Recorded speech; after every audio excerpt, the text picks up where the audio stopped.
From years of anxiety to warrior and mentor, Bradley Robinson created the Anxiety Project to help you end your anxiety naturally.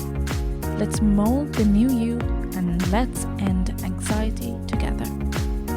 Hello and welcome to episode 148 of the Anxiety Project podcast. I am Brad Robinson.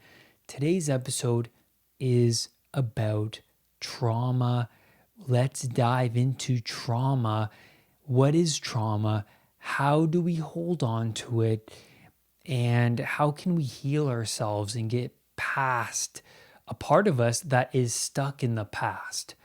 And later in this episode, I want to guide you through a healing exercise that'll help you break yourself away from the past and to confront something that you really don't want to confront, but it's important that you do so that you can heal yourself. But before I get into this episode, you guys found last week's Q&A to be extremely useful, and Ava Miller left a YouTube comment saying, "Your topics, but mostly your voice, calms me every time." Thank you, Ava, for your comment. Ray Lynn, who also posted on YouTube, but is also a returning commenter, I guess you can say, says, "Really insightful episode. I'm so glad you touched on morning anxiety. This is something that is currently a challenge for me right now. Listening to the podcast helps me calm down." That's something I did when I used to suffer from health anxiety. I used to break my patterns, especially in the mornings when I would wake up with extreme health anxiety. I'd put on podcasts and videos of my mentors who talked about anxiety, who spoke about the tools necessary to overcome it rather than coping strategies. It's about the tools. It's what you can do now so that the future you can thrive. So thank you for your comments. This episode is about, again, trauma. And I want to start off by talking about what is trauma exactly. It's a situation that causes your negative emotions to break past your emotional threshold, your tolerance level, a situation you weren't sure how to handle or how to respond to it, and you had no control over it. It was so novel to you. You couldn't put it in a box, and you couldn't believe that it happened to you. Of all people, it happened to you. A big trauma for people is coming into contact with someone who is purposefully trying to destroy them, who is full of malevolence. And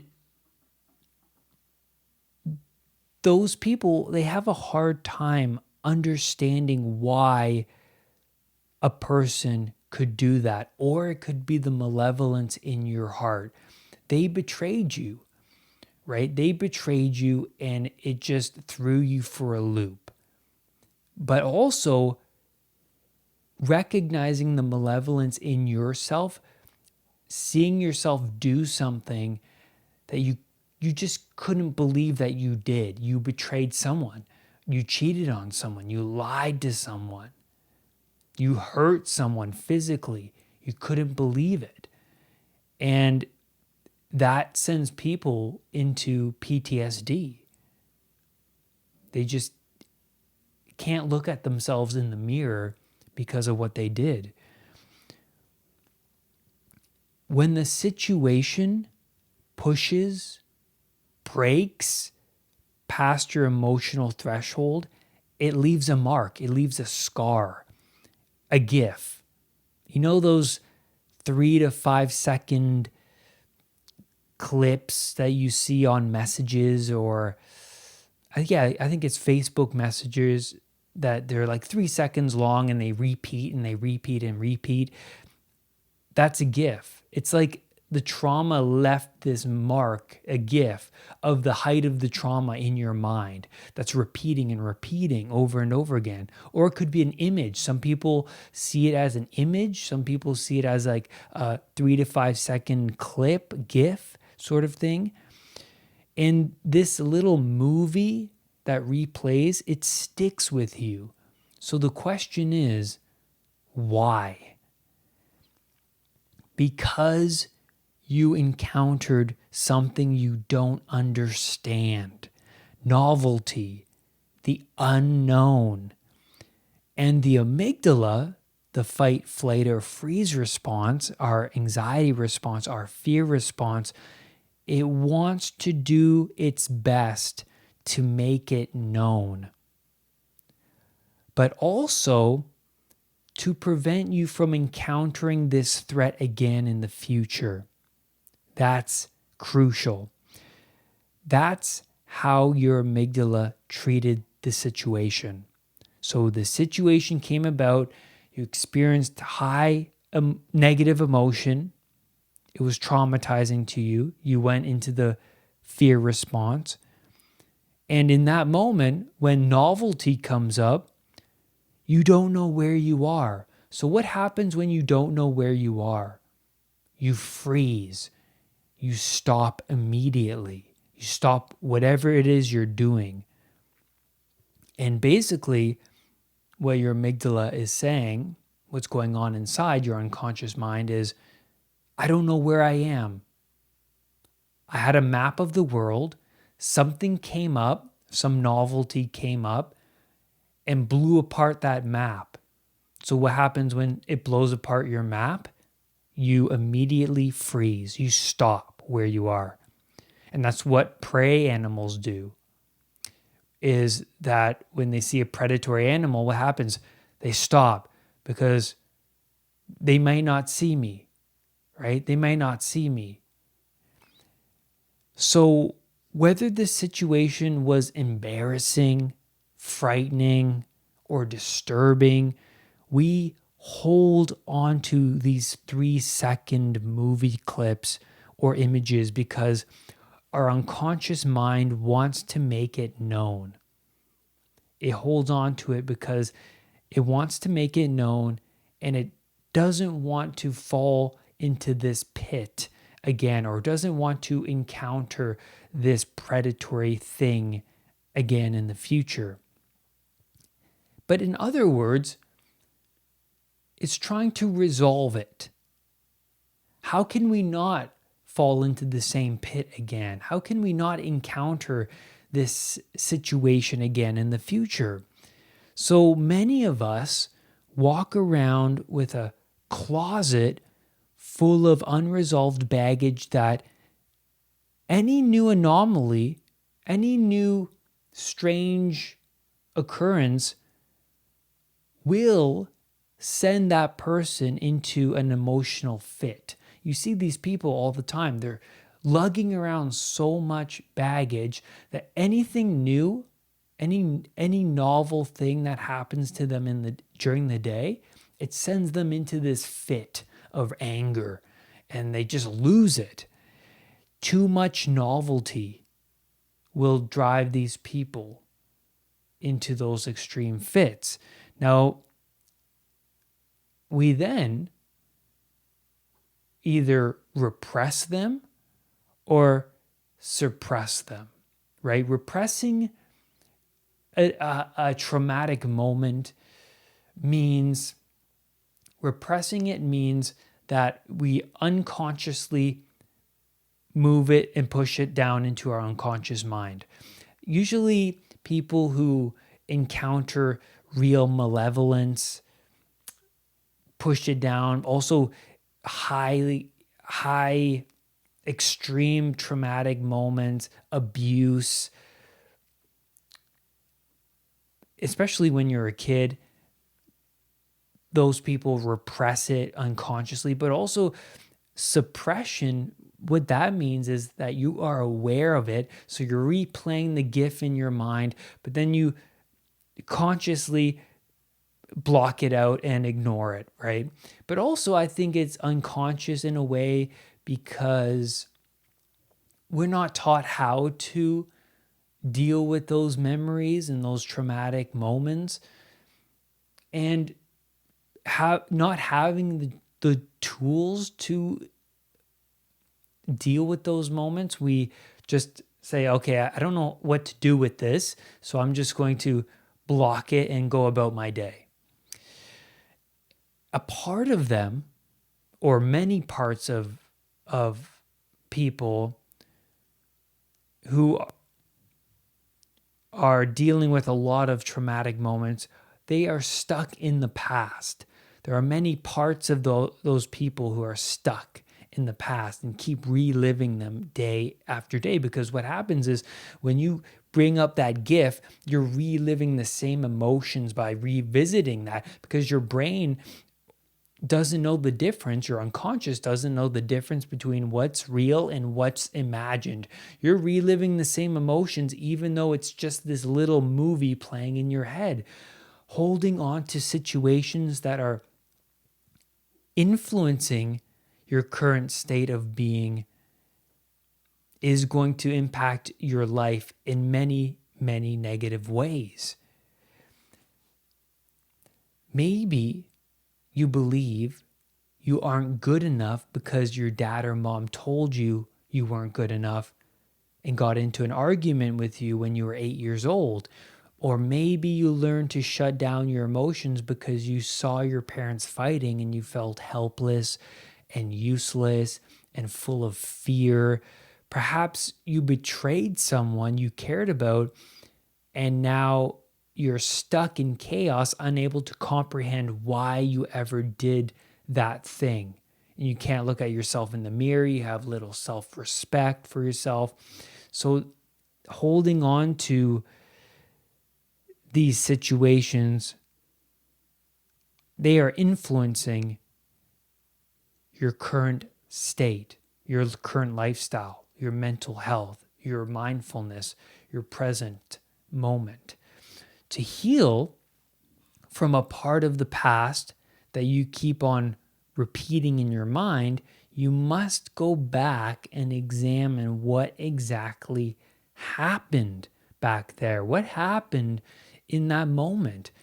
Maybe it wasn't your fault and you put all that weight onto yourself. You were 5 years old when it happened. You didn't know any better. You were a sponge at that age. Maybe you were 10 years old, still very young. When you get older, it's your responsibility to resolve the past. So you have to revisit the past and break it down. The unconscious is holding on to this unknown thing that you haven't fully comprehended. And one of the best ways to resolve something in the past, that a traumatic moment, is write it down. Write about what happened. So get a piece of paper, sit with yourself somewhere quiet, take 20 minutes or so, and go back to the height of the trauma and describe it to yourself on paper. So just write it out. You don't have to worry about grammar and spelling. What you do is just write out how you feel. Go back to the height of the trauma and describe what happened. What would you have done differently if you can go back and go through that situation again? What would you have done differently? What would you do now so that it doesn't happen again? Now, I want to read you a passage from Bessel van der Kolk's book, amazing book, The Body Keeps the Score. And in this passage, he's describing trauma, and I just had to read it. It's just really powerful. The reason people become overwhelmed by telling their stories and the reason they have cognitive flashbacks is that their brains have changed. As Freud and Brauer observed trauma does not simply act as a releasing agent for symptoms.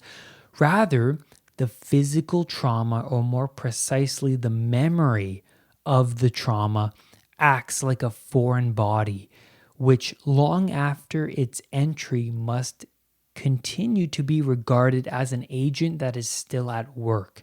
Like a splinter that causes an infection, it is the body's response to the foreign object that becomes the problem more than the object itself. Being constantly assaulted by, but consciously cut off from the origin of bodily sensations produces alexithymia, not being able to sense and communicate what is going on with you. Only by getting in touch with your body, by connecting viscerally with yourself, can you regain a sense of who you are, your priorities, and values. Alexithymia, disassociation, and shutdown all involve the brain structures that enable us to focus, know what we feel, and take action to protect ourselves. When these essential structures are subjected to inescapable shock, the result may be confusion and agitation, or maybe emotional detachment, often accompanied by out of body experiences, the feeling you're watching yourself from far away. In other words, trauma makes people feel like either somebody else or like no body. In order to overcome trauma, you need to help get back in touch with your body, with yourself. Very powerful. And I get that from meditation. And that's why meditation is so useful. It helps people be more comfortable, especially those who are going through anxiety and trauma, to be more comfortable with their feelings and thus connecting more with themselves. And you see the connection between coping strategies and a lack of communication with themselves, or a lack of comfort and no sense of safety within themselves. And when you start to do things like meditation and avoiding reassurance seeking, Googling your symptoms, or being in front of social media or TV all day, what happens is you start to gain a better sense of yourself and the feelings within you, the sensations that you experience, your thought patterns. And the more you are in those situations with yourself, the more stronger mentally you become. You are strengthening your mind when you do that. Now, I hope you enjoyed this episode on trauma. Now, I want to get into this brief, I think it'll be 10-minute meditation on trauma and revisiting a part of your past that has experienced trauma. Now, I want you to make sure that this trauma didn't happen in the past year so that you don't re-traumatize yourself. So we're going to go back to earlier years in your life and revisit that experience. So in a comfortable place, I want you to sit upright in a chair or on the floor. And I want you to close your eyes and let's do some quick breathing right now. So breathe in through the nose, belly rise, expanding, full of air, and then breathe out through the nose. But a longer exhale. We'll do it a couple more times. Breathe in.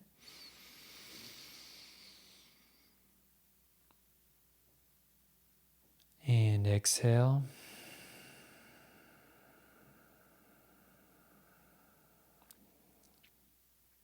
And on this last one, I want you to imagine healing light entering your body.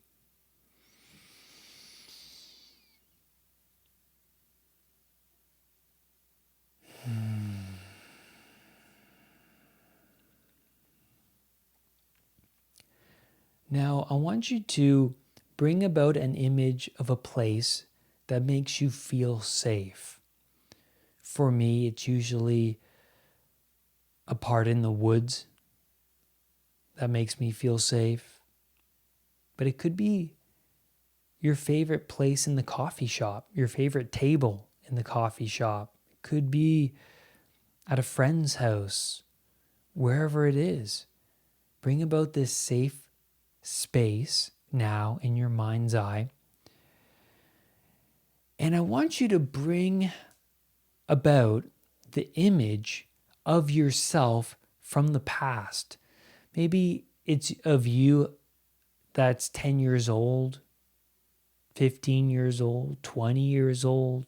Bring about a time in your life where you felt extreme panic, anxiety, or emotional discomfort.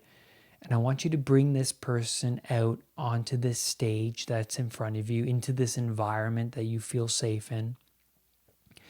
And I want you to see them standing there in front of you. And I want you now to imagine this younger you to talk about and express the traumatic moment right now.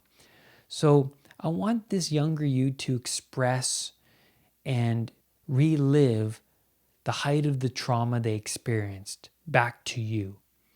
And as they're doing this, I want you to feel the emotions as well, because emotions is key to healing. We have to confront these emotions. We have to experience them and accept them. So I want to give you a moment and imagine this younger you talking about what happened to them, what happened at the height of the trauma,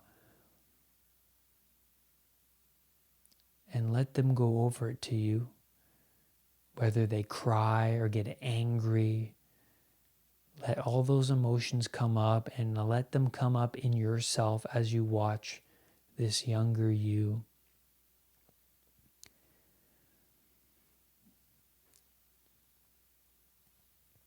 Let the emotions flow.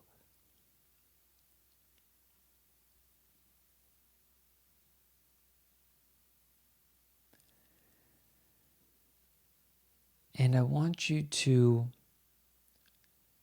walk up to this younger you. I want you to put your hand on their shoulder. And I want you to say to them, "It's okay. You will be releasing this baggage now." And I want you to imagine a tube, like a vacuum tube, coming from the top of the screen, from the top of the sky, coming into view and sucking up all the negative energy that has accumulated in that younger you that was a result from the trauma. Sucking it up, feeling the release of all that baggage. And I want you to say to them, if you were to go back and change what happened in the event, what would you do instead? What would you see instead? How would you react instead? And let that younger you describe it to you. What would they do instead if they could go back and change what happened? Maybe they would have responded in a different way. Would they be more confident? Safe? Describe it to yourself.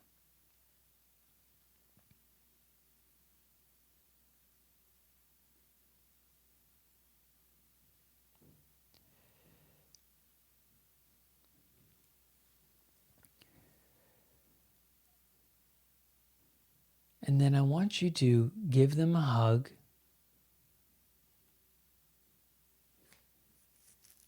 Give them a hug and give them any advice. What advice would you give that younger you now? Now that you're older, now that you are going through recovery, or gaining the knowledge and wisdom of healing and self-development, what would you say to this younger you to make them feel safe?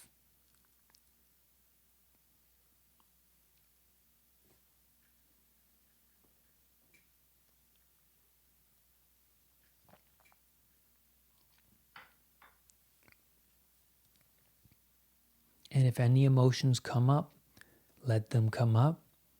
That's a sign of healing.